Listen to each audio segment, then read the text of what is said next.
somebody I hadn't seen in 2 years, and I saw them right the night before they closed down the country. I was going back to Costa Rica. So you on that plane? I don't remember seeing you. Okay, why don't we get started? And we'll kind of be a bit flexible here with the weather, and people will be rolling in at some point. So let's be, well, we'll just be patient when they come in late. My name is Gene Kelly. I'm a associate. I'm a liaison, faculty liaison at the School of Global Environmental Sustainability. I'm also in the Department of Soil and Crop Sciences, and so what am I? A deputy director of the experiment station, and I forget that. Anyway, so we're here tonight managing the planet. If you have not been here before, shame on you. No, this is something we've been doing for a long time. It's just really a discussion of a topic that's, we think, relevant to what's going on in our environment with regard to sustainability. And what we do is we're fortunate enough at CSU to have experts in almost every area of the environment. And so we bring them on board, fill them up with beer or coffee, and then have them go at it. So anyway, so that's what we'll do. We'll do Q&A in a bit. We'll do some announcements and then some introductions, and I'll have each of the panelists just talk a bit about what they're working on with regard to our topic tonight. Anyway, let me see some upcoming events. You always want to check out the calendar at SoGES, and that's the sustainability.colostate.edu.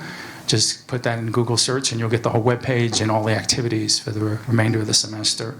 On March 10th at 4 to 5 p.m. in the Clark Building 2A, there'll be a talk by Ed Barbier, Economics for a Fragile Planet. That's his new book, right, Diana? Brand new book coming out. So Ed'll be talking about that. That'll be great.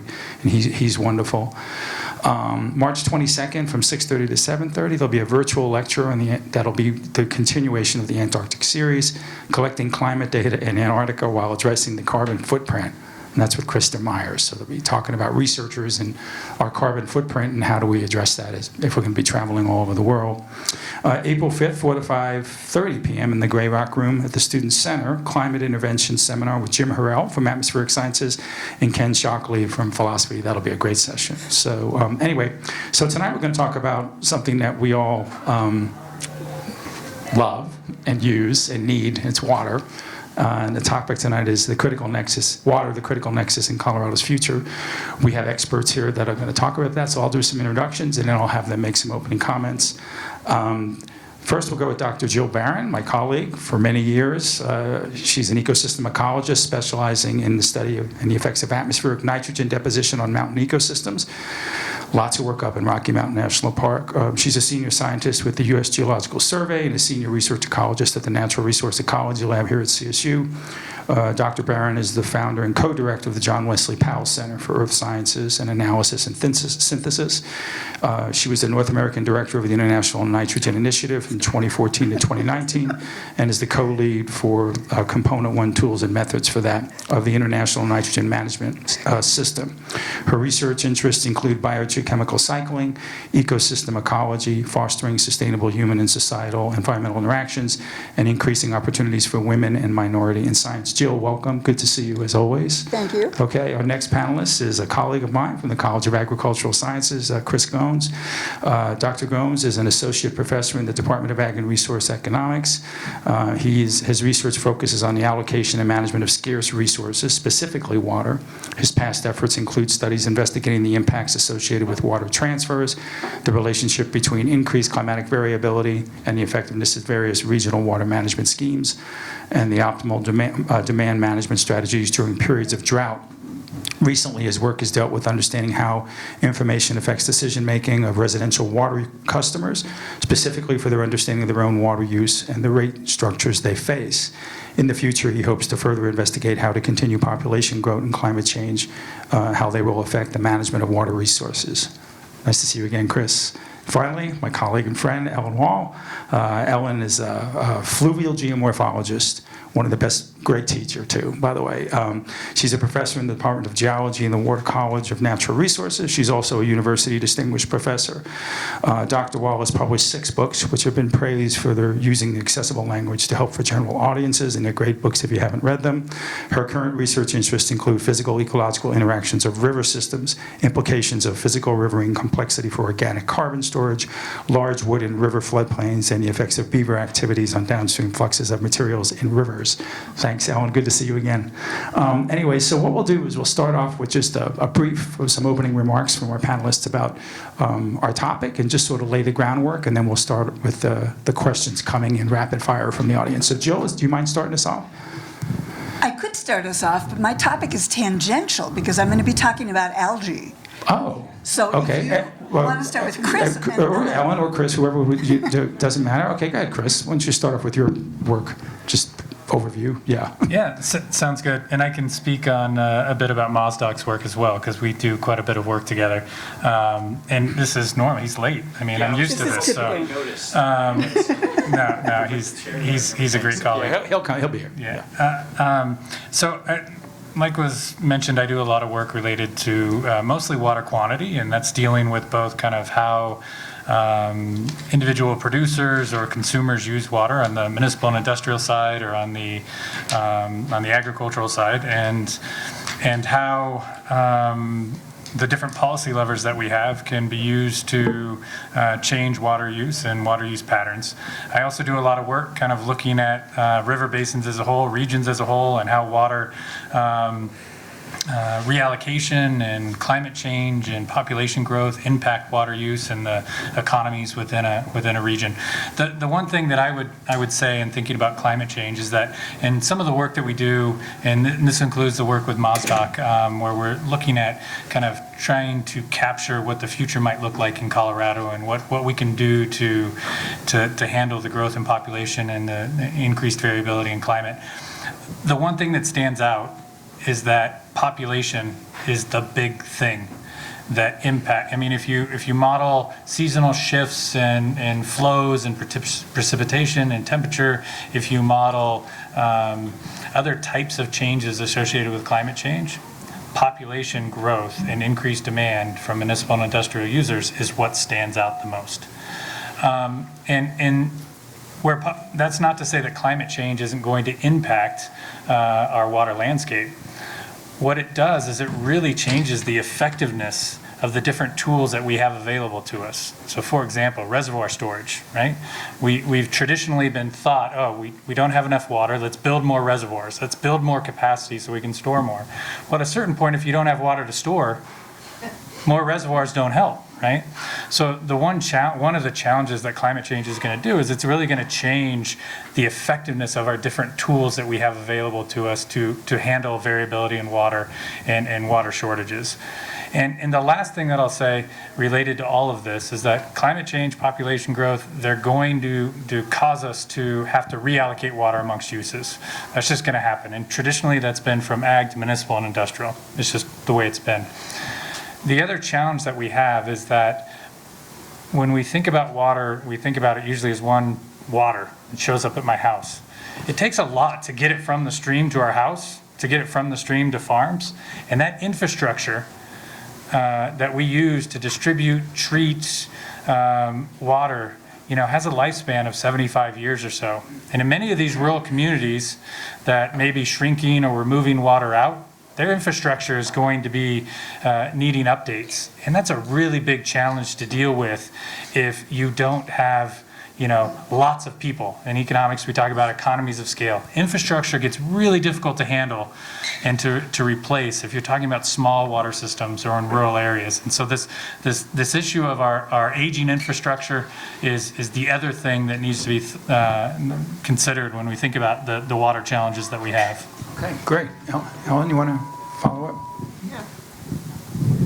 So I'm more interested in how we can protect some of the, let's say, ecosystem services that come from rivers and freshwaters as ecosystems. Chris said population growth is key in many aspects of economics and planning. It's also key in a stressor on freshwater ecosystems. And there are other stressors associated with climate change, such as fires and the secondary effects from those. So a lot of the applied part of my work is thinking about what we can do to enhance the resilience of freshwater systems to increasing demands and increasing stressors from, I guess we can call them natural processes like drought and fire, but then definitely from human effects. Okay, Jill. So I'm going to take you up to the tops of these watersheds. Jean mentioned that I do a lot of work in Rocky Mountain National Park and in other national parks too. And what we have been looking at over the years is why our little iconic alpine lakes that we all love to go hiking to are turning green with algae. And so we have used a number of tools. I and my students, we've gone back in time using lake sediment cores, and we date the sediments and we look at markers of change, and then we correlate them with events that have caused those change. And what we saw in many of these lakes all over the western United States, and in fact all over the world, these alpine lakes, is that there was a change about 1950 or so, where you started to see an increase in productivity. And it switched a lot of algal assemblages from what had been very nutrient-poor communities to richer, more enriched communities of algae. And we attributed that, as Jean mentioned, to nitrogen deposition. So that's not the end of the story. The 1950s to the 1960s were the time that almost everyone who thinks about climate change now begins to think of as the start of the Anthropocene. This is when we were enriching our landscapes with fertilizers, we were increasing our populations exponentially, we were increasing the potential to grow food all over the world. And so it starts an uptick of all kinds of processes, and our little lakes up in the mountains recorded that. But they didn't stop with the 1950s. Along about 1980, we start to see an increase again, this time an exponential increase in lake productivity of a certain kind of algae called green algae, commonly called pond scum, and it occurs all over the world. And in 1980, what we see is an increase that is commensurate with the increase in climate warming. And this, again, is occurring all over the world. So our little alpine lakes that are beautiful and are the water supply, ultimately, some of the water supply for what we're drinking down here, tell this story. But what it also means is that as you warm these systems and you increase the algal growth, you get to a point where even the green algae get overtaken by harmful algal blooms, cyanobacteria. So we haven't seen that yet in our high elevation lakes, but many of our mid-elevation reservoirs, such as Stagecoach Reservoir outside of Steamboat, now have to be shut down in midsummer because the harmful algal blooms are releasing cyanotoxins, which not only prohibit people from swimming in them, they kill dogs, they're dangerous, they're a skin irritant, but they also create huge problems for municipal water supply because you have to get those things out of them before people drink. So that's the kind of stuff that we work on. Great, all right. Anybody want to start off? Question, first question of the night? All right, here we go. And if you give your name and affiliation would be great. Sure. I'm Morgan, and I graduated in December, but I work for the agricultural water quality team. And I know that in class, one of the strategies was high elevation reservoirs was a conversation that we would have, and that Colorado has potential to have numerous high elevation reservoirs. But with your findings, do you think that would be plausible, or is that just not really a future that we should be going in? What I remember is when I first came to work here, Rocky Mountain National Park had something like 70 high elevation lake reservoirs. I mean, these were natural lakes that had been dammed to raise their levels higher up. And because of the wilderness value of the park, they actually took those out. They bought the water rights from Longmont and Loveland and took them out. They are viable water storage so long as we continue to see winter snows that replenish them each year. You know, where that's possible, it's a way to store water that might make more sense. I'll let Chris talk more about that. It doesn't make sense in areas that are protected by law to preserve biodiversity and natural processes. And most of our high elevation systems, certainly in Colorado, but I think throughout most of the western United States, are on public lands where they're wilderness, and that's prohibited by law. You'd have to change the law. What's high elevation considered? I mean, is that like good Lake question. Granby or Long's Peak? Yeah, good question. I'm mean thinking Long's like we're above where you have permanent snow. Oh, okay. So what elevation would that be? 9,000 feet, above 9,000? All right. Is that what you understood too? Okay. Yeah. Okay. And question. Next one. Where? Oh, here we go. Pat Murphy, I'm just a guy. So I have two questions, not necessarily related, but one is, why is it that in municipalities, when we're talking about, less water, we are constantly talking about water restrictions, when the weather changes or whatever else, and everybody's worried about watering lawns, which I'm completely in favor of, but I don't hear much about requiring agriculture to have restrictions or to be more efficient with the water that they use to grow crops. We see sprinklers, going off in the middle of the afternoon all over the plains. We see, flood irrigation happening. It seems horribly inefficient, and yet agriculture doesn't seem to be restricted or required to pull back, and they use the large majority of our water, even now. And I'm curious to know, is it all just a political issue, or are we headed in a place where we can actually make that happen? Yeah, I'm Chris Goemans. I'm in the College of Ag, and I'm sure there's definitely a political component to it. I don't doubt that for a second. There's a nostalgia with rural America and rural Colorado, and there's a desire to maintain that, I think, among some people. But I think at the heart of your question is, why isn't there stronger incentives across the board to be more efficient in the use of water? And I think the biggest contributor to that is probably our allocation institutions in Colorado. So we utilize the doctrine of prior appropriation, and you have a water right. And once you have that water right, you have the right to that water in perpetuity. And you don't have a terribly strong incentive, especially if you plan to sell the consumptive use portion of that water in the future, to reduce the amount of consumptive use that you're using. And I think that's probably the number one reason behind why what you're observing is occurring. I will say this, though, in terms of water efficiency in agricultural systems. A lot of the wetlands that you see in the South Platte, they're not naturally occurring. They occur because of inefficiency, so to speak. An engineer might describe it as inefficiency in the distribution and application systems of taking water out of the stream and putting in agricultural lands.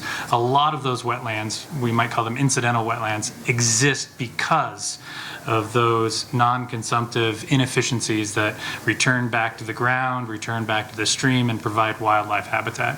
So it's a complicated thing. Okay. Next. So I'm Jan Peterson. I'm an architect. We talk a lot about making water use more efficient, but in terms of agriculture, large-scale agriculture, it seems like I've only heard about either flood irrigation or drip irrigation, which isn't feasible, I think, for a lot of the crops. Is there any technology in between those two extremes? Go first. I could. So I'm not an expert on irrigation technology by any stretch, but I think one of the things that we want to keep in mind is when we have inefficiency, there's kind of two types of inefficiency. There's consumptive losses, so water that as it's being delivered or applied evaporates out, it's gone from the system. That's what we mean by consumptive use. And then there's non-consumptive efficiency losses, so water that seeps back into the ground and eventually gets back to the river or in the underground storage, and that's available to be used at some other time. And so when we think about a lot of these irrigation technologies, I think the focus has been on look at how much less we have to take from the stream, and a lot of those savings are non-consumptive savings. It's water that's staying in the system. And going back to our conversation about the allocation institution that we have in Colorado, that water belongs to somebody else. And so it's challenging with our institutions to, on a wide scale basis, make changes that are going to impact other users throughout the basin. And that's one of the challenges we face with adopting different irrigation technologies. So that answer your question a little bit? Yeah, the other thing is agriculture is inherently just slow in adopting technology. I mean, the technology does exist. It's not the best technology. I mean, there are other places in the world. For example, the Israelis are just magnificent with their efficiency with water, with desalinization.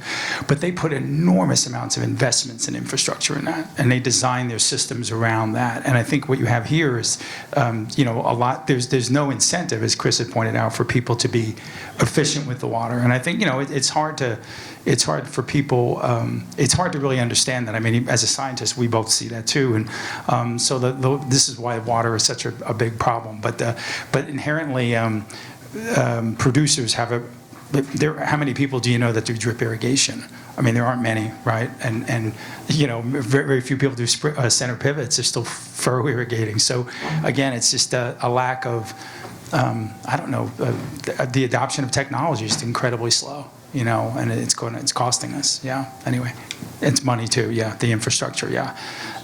Well, I mean, the sensors we're using now, it's deplorable that we're using sensors that were put in the ground 50 years ago when the technology is so much better now and nobody's using that technology because it's too expensive, right? So, I mean, it doesn't make any sense, right? Yeah. Questions? Here we go. I can't believe nobody's using it. Hi, I'm Mick. Kind of continuing this conversation here, thinking maybe more so of the Colorado River Basin, what kinds of changes in prior appropriation, doctrine, return flow, all the things you've been addressing are going to be needed, or do you feel they're needed to truly address the shortages that are coming in the future? Do we need to revamp the foundation of water law? It's a shame that Mazdak isn't here because we actually have a project with the University of Nevada, Reno, another colleague of mine, Dale Manning, and Ag and Resource Econ, and some students. And we're looking at answering that question. How do different institutions, right? We could move entirely away from prior appropriation and the seniority system and go to proportional allocation, where everyone gets kind of like CBT, if you're familiar with that. If I own shares, I get a certain proportion. And so we haven't finished that modeling yet, so I don't have an answer for you about which types of institutions work better under different types of climate regimes. But I mean, if you think about what prior appropriation does, is it provides some seniority and some security, for individuals that want to develop infrastructure, whether it be an agricultural, municipal, and it's a system that is designed to slow change, right? To protect existing water users, and we often think about the negative consequences of that, right? Why don't we adopt this? Why don't we adopt that? But there's some real value in that. It allows, if we go back to what's your incentive to pay big money for more efficient irrigation technology if you have greater uncertainty about the reliability of your water supply?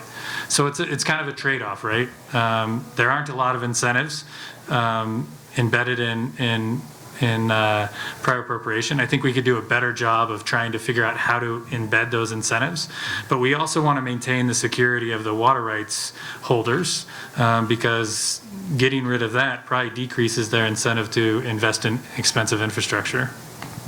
Right. Okay, more questions? Yeah, Gene, let me add one thing to that. Yeah. There's also, you don't have to completely scrap prior appropriation, you can modify it. And the example I was thinking of as we were speaking a moment ago was in-stream flow. When I came to Colorado, there was no mechanism for buying water rights and developing and devoting that water to in-stream flow or to environmental purposes or recreational purposes, and that has been changed. So it's still the prior appropriation system, but it's a way to work around some of the constraints within that. And I think we're probably going to see some changes along those lines in terms of Native American tribes as they attempt to obtain their water rights that they were historically guaranteed but have never actually been able to use. So, I personally would love to see prior appropriation go away. I don't see how that's going to happen. It's an enormous societal and legal barrier to that, but there are ways to adjust it and make it more flexible. Yeah. Okay. Questions more? Come on. Somebody. Oh, there we go. Another question. One of Troy's people. gonna piggyback off of that. So as far as Indigenous rights to water. Can you hold the mic up a little closer? Yeah, thank you. sorry. Indigenous water rights. So do you think that, if they have infrastructure to actually pull their water and use it for the allocated land that they have, it's a water right that they get, do you believe that there's potential for a market to open up to create transfers between municipalities and those Indigenous rights?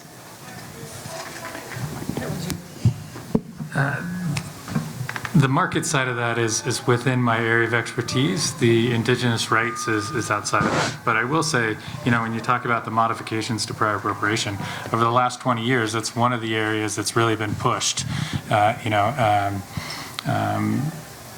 We've tried to come up with better mechanisms, whether it be water banks or interruptible water supply agreements, where we can, come up with a 10-year agreement.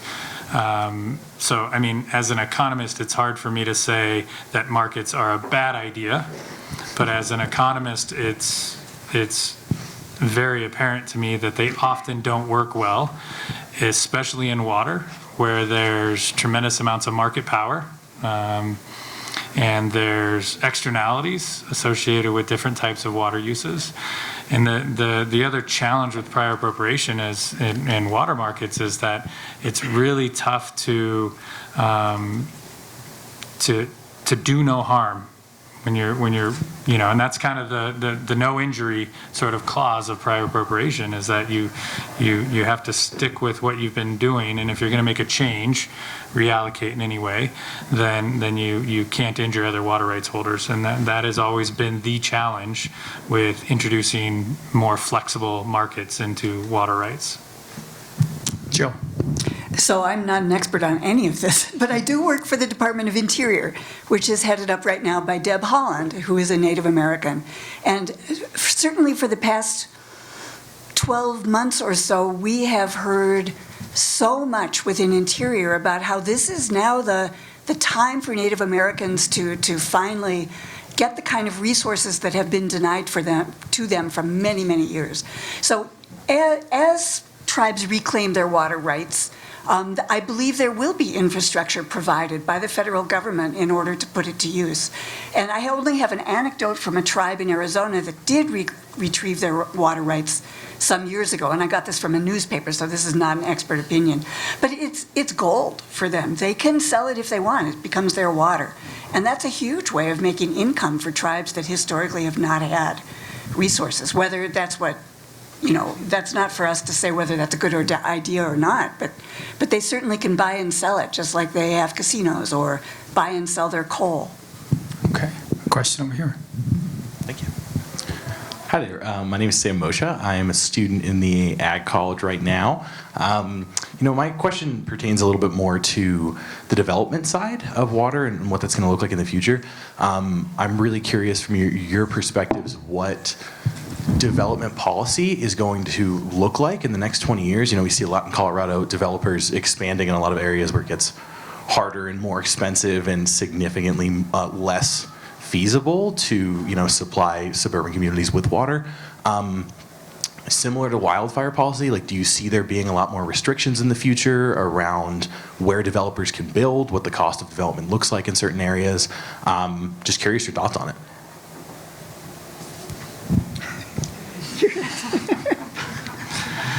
I'm going to give you another non-answer that doesn't. So what is a CBD share going for now? Does anybody know? Is it 28, 30, 35, somewhere in that range? So that's a higher? 60? What? For the share or for the conversion into acre feet? Okay, so let's go with 60, and don't quote me on that, but let's say it's 60, right? So in many areas, a new development requires the CBD share, right? So that's 60 grand up front, and then that's not the pipe, that's not the infrastructure, any of that sort of stuff. So I don't think we're at the point now where that's preventing development. But man, that's a lot of money, just to get the water to the house, right? That's not That's just to get it there. So, you know, 80 grand or something when you factor in all the fees and, you know, because there's all sorts of fees associated with it as well. And yet, it hasn't slowed anything down yet. So I don't know that water is, I don't have any evidence that water and the cost of water is going to slow development. Now, I do know that cities across the Front Range have taken steps and can take steps to make development less water intensive. And so we can make choices surrounding how we develop and the impact on the amount of water that has to come from other areas. But I don't think the cost of water, I don't see any evidence that the cost of water is going to slow our new development. Question here. Hi, I'm Hillary. I'm in the Impact MBA program at CSU. And I think this question might be for Ellen. I'm curious, you said you are working on protecting ecosystem services. If any of the work that you do is in collaboration with agriculture and specifically in Colorado? No, because most of my field sites are in the mountains, so it's more in collaboration with the Park Service and the Forest Service, focused on the headwaters, and thinking about what we can both protect or restore that makes those systems essentially attenuate downstream fluxes of everything, so water, sediment, nutrients, because that tends to make the systems more resilient to a variety of disturbances. So not directly with ag. There's certainly the potential to do that with agricultural users. I'm thinking of some of the work that our colleagues at CSU have done in places like the Irrigation on the Colorado-Nebraska border, where they looked at how groundwater pumping dramatically affected that stream ecosystem. And they weren't focusing so much on resilience as on the effects of that pumping, but then a follow-on could definitely focus on resilience. So short version is, I don't, but it could be done. Or I haven't, but it could be done. Great, Ellen, I would just follow up. In the systems you're working with, I think it's safe to say that people would characterize the West or hydrology in the West as highly variable, right? Large variability, floods, droughts. Do you see the same thing in your systems, in your mountain systems? I mean, are you seeing the same level of variability that you would expect to see on anywhere else in the West? Are you seeing that?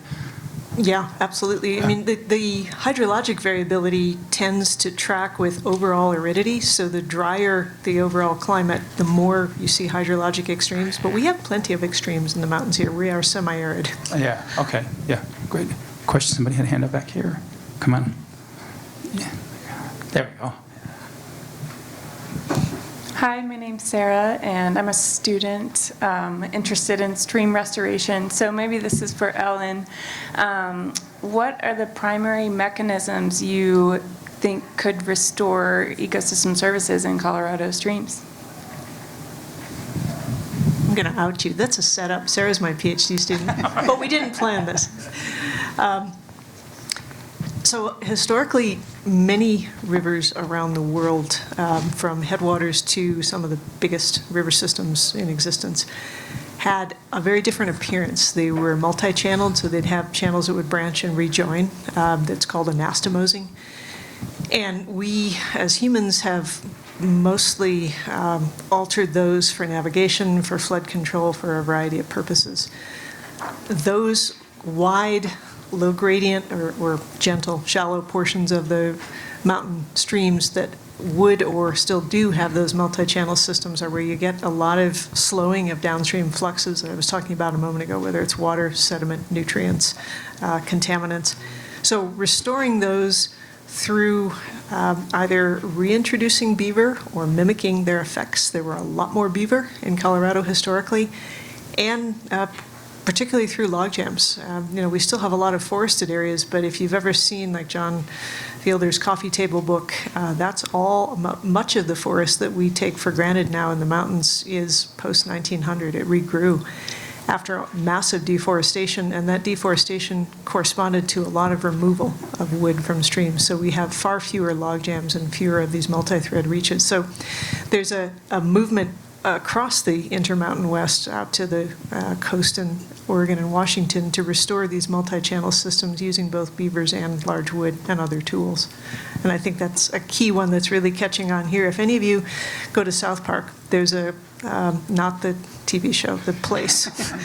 That's a site where there's a lot of this type of restoration going on, where they're either mimicking beaver activities or in some cases reintroducing beaver. There are reintroduction sites for beaver around here. Dale Creek, which is a tributary of the North Fork Poudre, is an example of that. We're in South Park. All across. Oh. There's a small consulting firm called Ecometrics that's yeah. doing a lot of the work. A lot of the lands there are owned by out-of-state wealthy individuals who use them as sort of fishing retreats, but they're interested in anything that will restore the fish populations and the stream characteristics. In many cases, beaver do that. So, yeah, all I can say is all across South Park. Gene, they've got projects spread all over. Actually, Sarah has been to some of these, so she could probably name names in a way that I can't of specific sites. Okay, yeah, I was just curious. Okay. So they have put in a few artificial beaver dams in Fall River, in Rocky Mountain National Park. And I heard a talk, Rocky Mountain National Park is running their biennial science symposium online this year, and 2 weeks ago there was a talk about how they actually worked. There are beaver reintroduced, or beaver coming in from by themselves into this new area in Horseshoe Park and setting up beaver dams. And so it's a very effective way of restoring these systems, these artificial systems that you're talking about. Right. Ellen, I was just, well, you can ask this question. And so what about some of the carbon work you're doing? Is that sort of related to this idea of? Yeah, we haven't talked about carbon, but if you have wetlands, any kind of wetland anywhere around the world, those soils tend to have a lot of organic carbon in them compared to drier upland soils. So if you restore some of these multi-channel systems, they have very high water tables typically, so they're marshes or swamp environments or willow cars, which are willow wetlands, and they often have very high levels of carbon in the soil. And of course, if you've got a lot of down wood in the channel and floodplain, wood is about 50% carbon too. So you can think about river corridors as places where you can sequester carbon. And in the case of the soils, that can be for over 1,000 years. We had an average residence time of 1,500 years for soils in the subalpine floodplains. It's a little lower as you get to lower elevations because of the potential for flash floods with our convective storms, but it's still close to 1,000 years. These wetlands, if you restore them, are good fire breaks. And so that's another service that they provide, because very often it's just too wet and you can stop a fire. And Lord knows we're seeing more fires. Now it's like a tag team. Look up Smokey the Beaver online. That's a paper that talks about that specifically, about how beaver wetlands are essentially resilient to fires. And there's a nice little, I think they're called stop action videos of a beaver building a dam and ponding water and the fire stopping. Question here. My name is Joe. I'm a landscape architect. So, given your knowledge and expertise and experience in Colorado, can you paint the perfect world conditions for this state, given climate change, given population increase tripled? What's it going to look like on the Front Range if we were to do this right? I'm sure you thought about this, not just buried yourself in whatever your expertise is. Take that one first. So some years ago, I and the National Park Service and the Forest Service and a bunch of county people got together to hold a workshop to ask, what is your desired future 50 years from now? What do you want Colorado to look like? And what was very interesting is that we hadn't all gotten together before to ever think about this. These are natural resource managers that we were working with, not down on the plains. So I'll pass that to Chris for a second. But surprisingly, everybody had the same conclusion. They wanted intact ecosystems. They wanted snow systems that stored water every winter and allowed for recreation, but also provided that water for downstream. They wanted clean air, clean water. They wanted wildlife to be able to move historically where they always have, and they wanted native ecosystems. That's my perfect system. Whether, how you get there is a much more difficult question. So when I first got here, I did some work with a student and with James Pritchett, analyzing a survey. And this survey had a question on it that said, along the lines of, do you want to save agriculture? And like 90% of people said yes. Why wouldn't you want to, right? Right. So the question is about what does it cost? And that survey question doesn't include the trade-offs that you may face in saving agriculture, whatever that means. So we did a some follow-up work about 5 years ago where we created 2 surveys, and we took kind of the state's projections on future water shortages, and one group of people got a survey that said, we could do 20% outdoor conservation, 30% increase in reservoir storage, 20% indoor conservation, and the rest comes out of ag, because that's traditionally how it's gone. So we presented them with these different policy categories that they could choose from. And then in a separate survey, we took some of the state's modeling tools and we translated those different policy alternatives into impacts. And so we showed them pictures of what the landscape would look like if we took the typical house and using the state's tools. We took kind of some of the conservation things and translated into what that would mean for the rates of households that they pay each month or per 1,000 gallons. And then we also, showed pictures of what that would do to agricultural lands if we took water out of agriculture. So on the policy survey, I think it was like 70% didn't want to take water out of ag, and they wanted to do conservation and more reservoirs and that sort of stuff. On the impact survey, that number was still fairly high in terms of keeping water in ag, but I think it dropped down to 50%. And all of a sudden, people didn't want to pay the higher cost to keep water in ag, because there are additional costs associated with doing that, whether that's financial or trade-off in terms of landscaping. And so what does the perfect world look like? I think it's some sort of world that balances all these trade-offs that we have to have, and it's going to cost more. Okay. Any other comments? Okay. Alan, go ahead. I'd just say I agree with Jill, and the only thing I'd say is my impression is the only way we're going to get there is through financial incentives. I haven't seen much evidence that society as a whole will do something because it's just the right thing to do. I mean, we can think of lots of examples in the last few years. People don't like being told what to do by the government. So financial incentives, it will cost you a lot if you're going to do this, seem to be one way to get there. And if we get into scarcities, then the financial incentives will become easy. But it would be nice to see those financial incentives imposed before we get to the crisis point. Yeah. So decades ago, I was a city planner in East St. Louis, Illinois. I got to meet Bucky Fuller, who had designed a geodesic dome city for the shores of the Mississippi River in East St. Louis.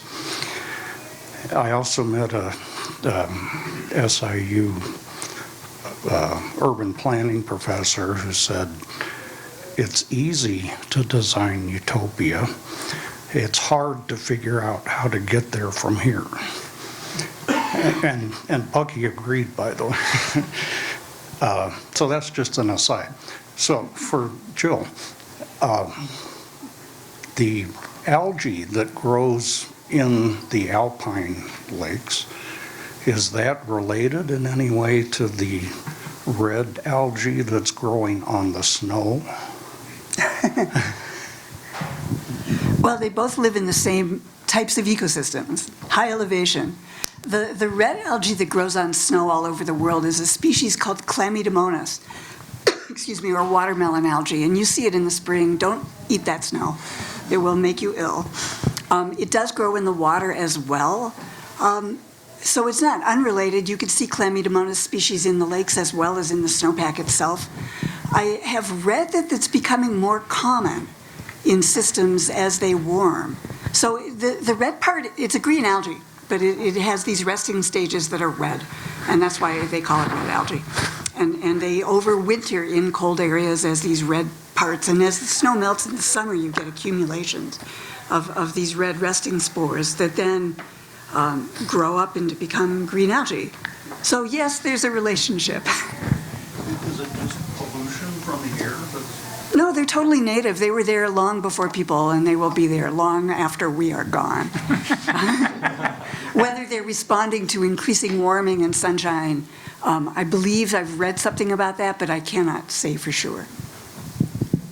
One thing that, I will say though, that as you see a proliferation of red algae, what it does is it heats up the surface of the snow like dust or soot. So you actually get more rapid melting in the summer and the springtime when we see snow melt.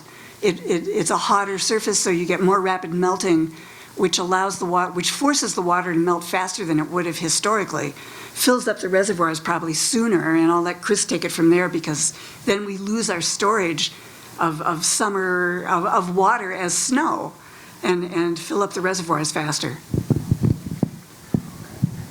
Question over here. My name is Josh, and I'm a student in the College of Ag. And so given population is growing, not just in the Front Range, but all across Colorado, do you anticipate there being equity concerns for transbasin imports? And I'm talking about populations west of the Continental Divide. Yeah, I guess the short answer to that is yes. I mean, if we go back to markets, a transaction occurs if there's a willing buyer and a willing seller. So that's the good thing about markets.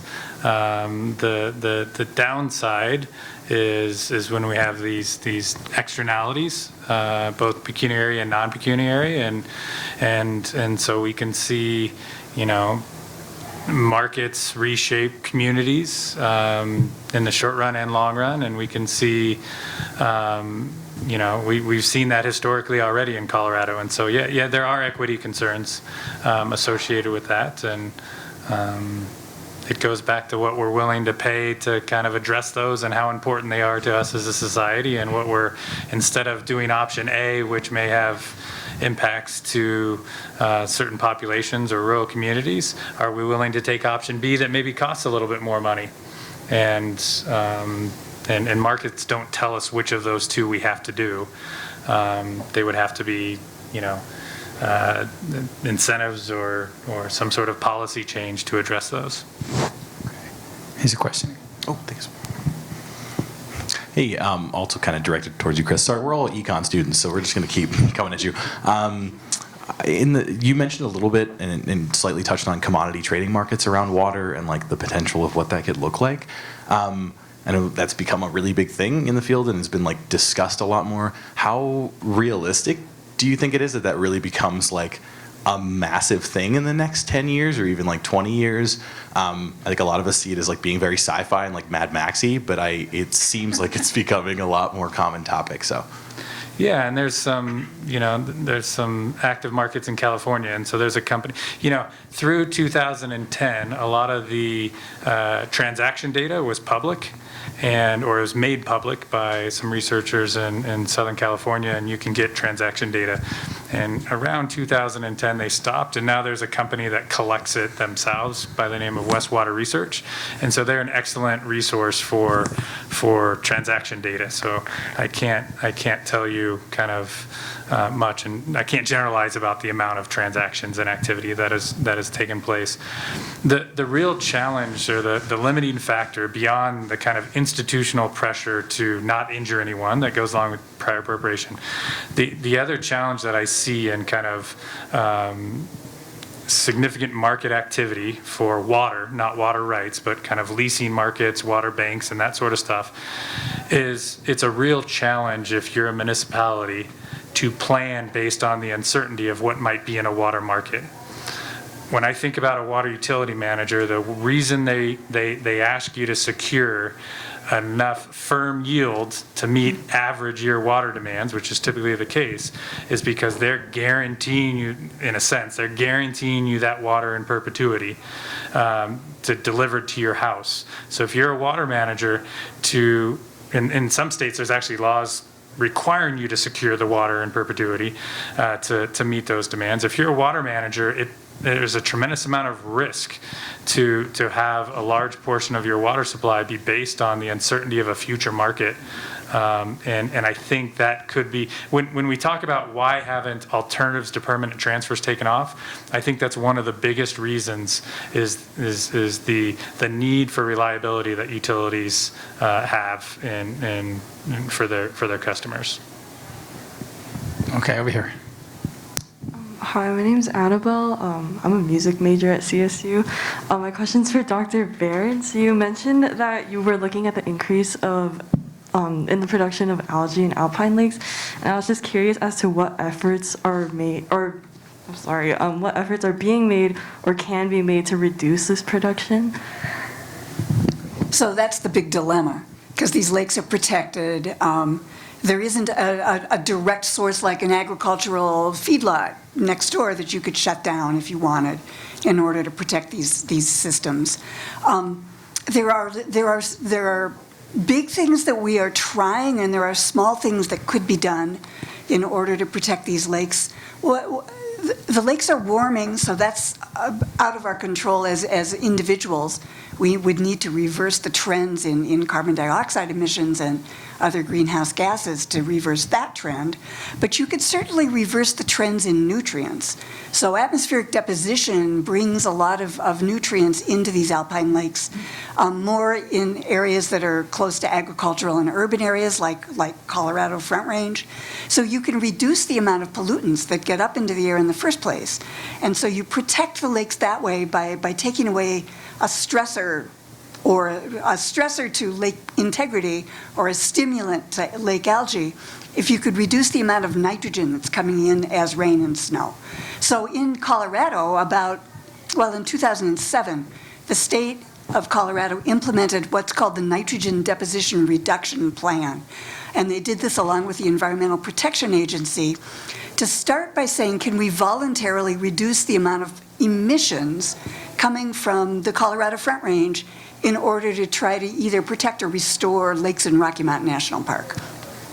And it's been going really pretty well. Somebody earlier asked if Chris had worked directly with, or Ellen had worked directly with agriculture.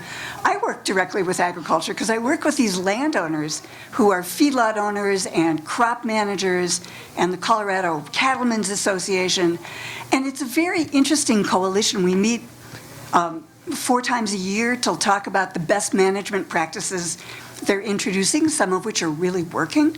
They don't want to be part of the problem, partly because they don't want to be regulated, but partly because they're Coloradans too, and they don't want to be the cause of ruining our alpine lakes. So there's that kind of big scale effort that is going to take a long time to implement. The other efforts that can be taken could be more immediate. If, for instance, and this is only for instance, if Rocky Mountain National Park decided to limit visitation to some of these lakes. We recently calculated the amount of nitrogen pollution coming in human waste in Lockvale watershed, which is where I do my research. And it's not a lot, but it's 2%. And that's every time someone goes up there and urinates in the woods, which we all do when we go hiking, that's making its way into these waters. So there's another way you could relieve the stress that could help reduce the growth of algae. There's local ways, and then there's these large regional and even global solutions. But none of them are easy, and none of them, they all have externalities, as Chris is talking about. Okay, question. How could prior appropriation be resculpted to help reach the goal of restoring native stream flows?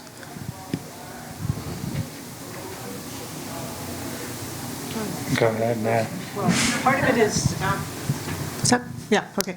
Part of it is what I'd mentioned before, the ability to buy in-stream flow rights and keep the water in the stream for redefining beneficial uses to include environmental values. Part of it is thinking about where we take water out. I'll use the Fraser River as an example. Denver Water has irrigation diversion, not irrigation, has water diversions and pipes basically way up in the headwaters of like the Fraser Experimental Forest. And of course, the controversial proposals for the Poudre now would involve taking water up in the canyon rather than downstream from Fort Collins, using an existing water right. So trying to take water lower in the system would help because you would basically use the natural part of the river network as a conveyance mechanism. Say, well, you can have the water, but not until it gets down here. So it will run through the stream network to get to that point and create ecosystem services en route.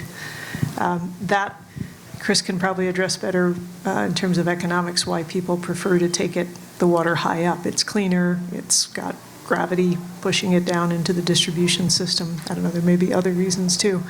But those are the two things that come to mind for me. So in-stream flow rates and thinking about where the water is taken out from the natural river network. Is there a way for you to donate money to have in-stream flow rights purchased by the state? That I don't know. I know that it's organizations like the Nature Conservancy, Trout Unlimited, sometimes municipalities, I believe, for recreational use. I don't know if individuals can donate. And of course, you have to have a willing seller to acquire these water rights. And that can be even if they're willing, it can be very, very expensive, but I don't know if individuals can donate. Okay. I mean, the reason I bring that up is because it sounds like you'd be interested in that and that sort of thing. And it would be nice if we had some more mechanisms in place to allow people to vote with their dollars. I mean, in terms of helping to protect the environment or to, to create other types of change. It would, be nice if you could say, I'm going to give the state this money and I want that to be earmarked for purchasing this or something like that. That's one way we could change. I just wanted to add one institution to that. The Colorado Water Trust is probably the biggest mover there, and you can give them either money or water, whichever one you have. So, It's back here with a question. Hi, I'm Joanna. I'm an advisor at CSU, but I also teach a class with the honors department in eco-poetry. So I rest a lot in the not science-minded, but worry about all of this, and kind of gravitate toward this need for a solution, but also resting in possibility. And with this, I worry a lot about the mega drought and kind of seeing if there will be an end to that, or is this just something that we have to kind of adapt to? And you sort of touched on this, which leads me to my actual question, which is, often I get frustrated with the silos of academia and how we store our knowledge. And I love the idea of the conversations that are happening. Are there other conversations with community partners, agriculture in particular, but also like the Bantava development, and thinking of how in future developments we can be thinking with water in the forefront? I mean, we in my department, we do a tremendous amount of work, kind of, whether you call it outreach or extension-oriented work, that sort of stuff, on the more, ag side of things in general. We've got, Becca Jablonski and Don Thilmany and some of those folks are doing, tremendous work, with producers, all the time. On the water side of things, we do work with municipalities. I've done work with the city of Fort Collins and Denver Water and that sort of stuff. We've done work with irrigators out in the Republican River Basin, trying to help them design some policies to reduce pumping. But ultimately, like I tell them, I mean, I'm an economist. I think I'm a reasonably good economist. I'm pretty good at models and numbers and that sort of stuff. But I'm not an agricultural user. So the partnerships come into play when that ag user, who's the expert in ag, comes to me and says, hey, can you help me with the economics? And we do quite a bit of that in our department. It's something we really do a lot of. So, yeah. Okay, question here. Hi, my name is John. The 2% that you said about the direct deposition that people do, it seems a little... 2%. Yeah, that's what I said. It's 2%. How is that measured? Well, since you asked. We actually did a 2-year experiment where we did trail counters. So we know how many people are walking in this our specific watershed. Then we did surveys of soils where we had visible evidence that someone had gone to the bathroom. So you know what that would be. It's toilet paper, it's human waste, it's uglier stuff. And then we non-scientifically chose areas where we didn't see anything visible. And we compared both nitrogen species, in this case ammonium and nitrate, and we used caffeine in the soil as a marker on the premise that marmots are not drinking coffee. So we compared the soil, caffeine and nitrogen, and then we also measured it in surface waters. We measured not only the number of people going up and down the trail, but the social areas where they had done their business. So we knew where the source area was, and we did a little model of area times concentration times number of counts per month. It seems pretty low to me. In my lifetime, I lived on lakes. There's been a recent report out in Florida. They keep blaming it on agriculture, but there's 800,000 minimally conservative guess that there's 800,000 septic systems in the water table. There's a lot of places up there that have no septic system that have been there for a lot of years. How do you measure that? It just seems like as much as we do, or as we show up, I've seen lakes turn green, you know, from just failed septic systems. Oh, no doubt, and that's a huge problem, I think, in many rural areas all over the place. Excuse me, in Rocky Mountain National Park, there's no septic systems, and there are isotopic measurements that you can use to pinpoint where the stuff comes from, you know, whether it's coming out of septic fields or from the atmosphere. In our case, we compared the amount of human waste that we calculated with the actual amount of atmospheric deposition that we measure every week.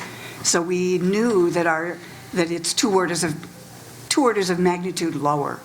So most of it is coming out of the atmosphere, and it's coming from urban and in agricultural sources around here. But that human waste isn't insignificant, and it's got all kinds of other ick factors besides nitrogen. Okay, question over here. And if he was going to say his 2% was too high or too low.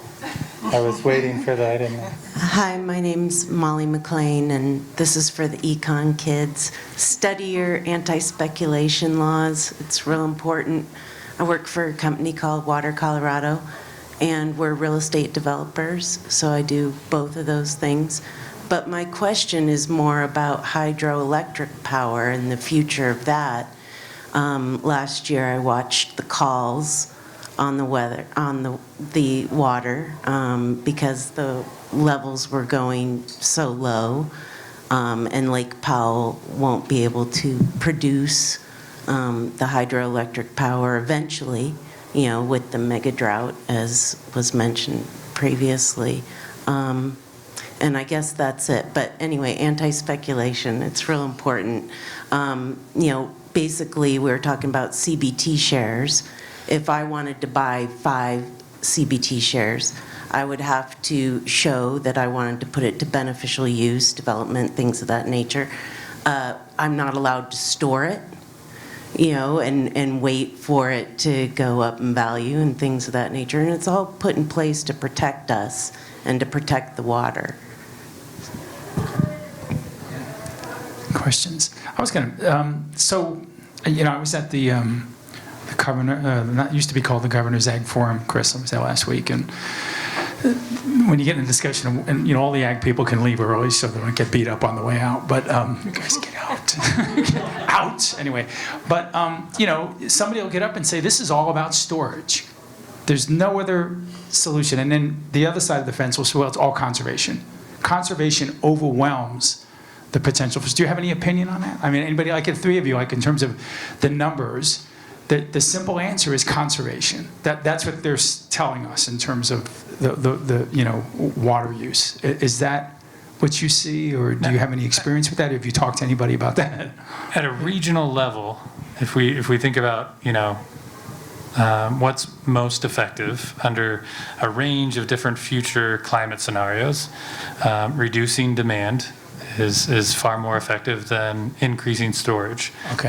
On a regional level. Now, that doesn't mean that there aren't particular areas within a region where storage could be more helpful than in other areas. But regionally, we're at the point where the storage is not the limiting factor relative to this you know, doubling of population ish that we're expecting. Right. Ellen?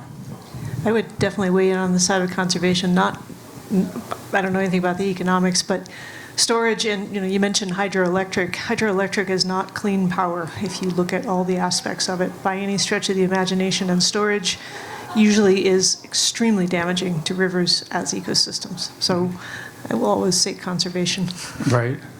Jill, do you have any opinion about that? No. Okay. Really? Okay, we have a question here, yeah. Well, only because you said conservation is an answer, but who's supposed to conserve? I mean, is it all the people? Everybody. Well, which I agree, but again, it goes back to my original question: is when do we get agriculture to conserve and still produce the products that we need, and not waste so much water? When all the conservation seems to be imposed on city dwellers who use less proportionate water, and so that really goes back to exactly where I was trying to go: is how do we get agriculture to conserve and still be productive? Israel was on my mind when we talked about it. Is where do we find those incentives to have agriculture be more effective? Well, nature will provide some of those incentives. Well, you know, that relying on nature's not gotten us too far. Well, so I've got a really good graduate student, Joey Bloomberg, who's done some amazing work kind of specifically around kind of looking at the unexpected shock of 2002. Like if you look at prior to 2002, what we considered firm yield, what we considered reliability in water rights and on individual water rights, it really changed in that 2002 to 2006 sort of range. And what he's done, I wish I could show this map. He's got a really cool map of kind of a range of priorities for agricultural users, and the benefit of switching from flood to sprinkler irrigation. And what happens is you see this group right here, that pre-2002, they're right here, and the benefit is not that large. And then you see after 2002, if you recalculate kind of the expected water that the water rights are going to yield, they move into this high area. And then we can do some statistical analysis and look at, well, who switched from flood to sprinkler, because we have that information on a field level. And that's what exactly happened. This shock in 2002, which changed people's expectations about the reliability of their water, was enough to get them to move in there. Now, you're right.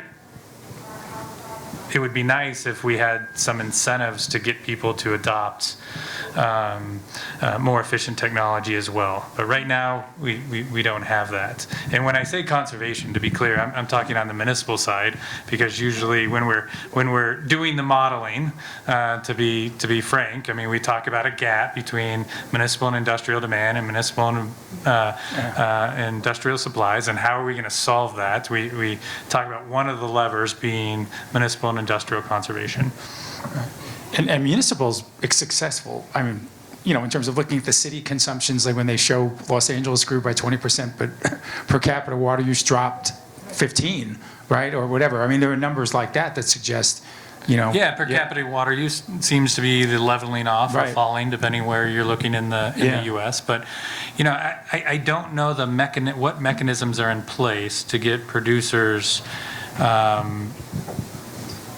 in Colorado to, what incentives exist outside of kind of the need due to climatic changes and the impact on their water rights. I don't know what incentives exist or will exist Right. to get them to adopt more efficient technology that reduces consumptive use. That's the key thing, Right. reduces consumptive use. Yeah, it's interesting how we've leapfrogged the water thing and now we're going to carbon. So we're monetizing carbon, which is going to make money for farmers if they, and with water we haven't really come, I mean, it's just become, it's kind of crazy that we've sort of let that go. I mean, water is almost more important out here than carbon, right, in terms of that whole thing. Yeah. The other thing they showed was if farmers would plow less, every time they plow, they lose a half an inch of water, right? So recreational plowing doesn't work anymore, you know? Yeah, anyway, go ahead. So 2002 was a big drought year, right? I don't know if you all knew that. But we've been talking, and this is a question probably designed for you, but all of us have been talking about agriculture as if it's this monolithic thing. And if you think about what our water in the Colorado Front Range and all the way out east toward Kansas and Nebraska is for, it's for corn and soy that feed cattle. So, you know, there must be ways where we could change our crops to use different, less water use? Yeah, I just, you know, I mean, there aren't, what incentives exist? And maybe that's your question. Can we change the institution to have incentives that get them to change? But right now, your water right, is I'm sure you're aware, it allows you to divert based on what you've done historically. And unless all of a sudden your water right isn't sufficient anymore because something's changed, what incentive do you have to switch? My question is, how can we as a society provide incentives? We would have to. There's externalities that exist, and so instead of using my water rates, why don't you say, here, take my money and go buy it from the farmer, or do something that says, how do we do this that benefits the region? Well, and that is kind of what we do kind of implicitly when we transfer water from ag to municipal and industrial, is that we go and we use that water to move the water off the farm, and it's cheaper than some other alternatives. It's cheaper than requiring you to conserve, for example. But ironically, that almost incentivizes producers to take full advantage of their water. I mean, you're talking about a property rate, and it's very difficult to alter that property right. It'd be no different than saying, you know what, you don't use your car very often. Why are we producing cars? Why don't we just let, you know, Jill take your car? You know, why not, right? And I agree with your question. It's one of the bigger challenges that I think that we have is how do we put incentives for more efficient use of water into the system? It's a challenge. It is one of the biggest challenges that we face. Is this system is for better or worse, for better and worse, it is rigid. So, Chris, I'm confused. I was looking for more efficient technologies to use water in ag. You say sprinklers are more efficient, but sprinklers, center pivot sprinklers, depend on drawing water out of the underground aquifer, which is already being extracted at greater than the rate it can refill, and it's going to go dry. Why can't economists talk about sustainable solutions? Well, we can, and so in this particular study was looking at groundwater that's hydrologically connected to surface water. So we're not talking about out in the Republican River Basin where it's more of your system that's independent of surface water flows, and so that's what we're talking about. I just use that as an example of, you know, going from flood, which is, you know, is less efficient in terms of the amount of water that gets to the root from what you divert, to sprinkler. It did occur, we did observe it occurring because of this environmental shock. Why can't economists do more? Well, I mean, it's hard work.